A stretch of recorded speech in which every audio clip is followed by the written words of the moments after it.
Alpino Sky Rays. Like, what the f, man? This stupid friggin' wasp. Whoa, what happened here? Whoa. Everyone was just having a good time, you know, like normal. So I just smiled, made a joke about a bee.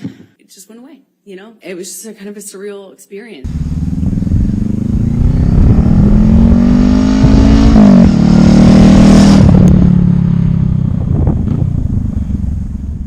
Welcome back to the channel, guys. This is Slight. Today we're going to put the Memphis Shades handguards on my Rebel 500. Now, this kit is for the 1100 DCT. The manual is slightly different as far as that goes. So these brackets are actually set up for the 1100. Now, problem with this, the length here needs to be longer on the 500. So we have these little adapter pieces. So when you go and order these, if you were to order these, they're not actually for the 500, so you can't really expect them to work without some modifications. What you get normally is just this piece, the brackets, all the hardware and stuff for you, but you don't get this piece. I have that so then I can move it up and down, and then I can adjust it. I want to thank Mike, Life of Birch. He did actually help me a lot when I was asking Memphis Shades. They weren't really answering my questions, so I asked Mike to go check and see whether or not they would work, and he actually directed me to the DCT, not the manual, because of the length. I didn't know that, so big thanks to Mike. Okay, so now I do have different mirrors on this, so they're very similar to the OEM. It's just the threaded part that you would normally do is actually the rod, the jam nuts here. They are a 14 mil just like the other ones, so we're just gonna hold this, loosen the jam nut, and then just come off. So basically, I'm gonna keep this loose. I'll show you how to do this on the second one, but we're just gonna put this in.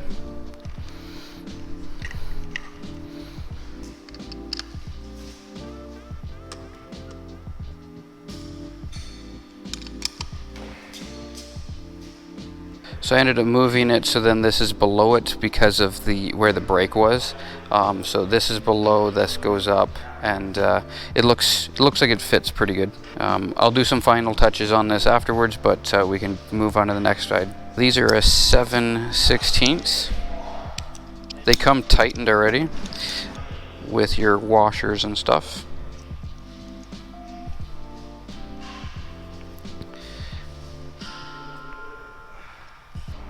Basically in through here, washer, then this would go on.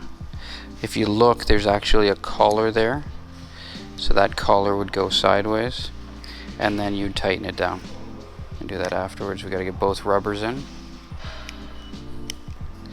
So both of these, we're going to move it sideways. Okay, washer, washer, a little bit of Loctite on here.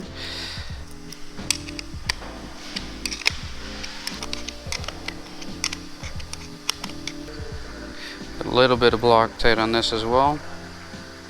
We went through the top, and I'm just going to match what we did on the last side, and we'll do the final touches afterwards. This is a 12 and a 14. Okay, so the same thing on this side. We're going to end up loosening that off. So this is the fun part. So we're going to end up moving this up here. Woo! Goodbye, camera. And then we are just going to tighten that down. Looks like we ended up having this out a little bit. So they're pretty much identical. Once we do that, then we can tighten up the grips.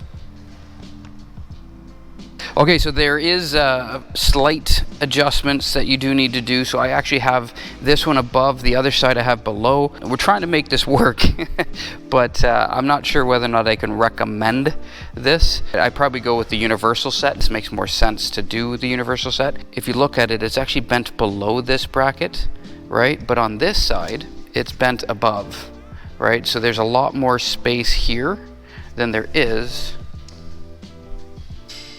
here. I mean, I'm gonna try it out. Now, they kind of look weird. This is just, the handguards look kind of silly to me personally, but it does cover the grips pretty good. So basically, right where your hands would be, they're covered. I think that's going to work out pretty good. I'm sure that's actually going to help me ride through the fall. If you do like this channel, if you like this content, give me a thumbs up, like, and subscribe. And until next time, such a nerd.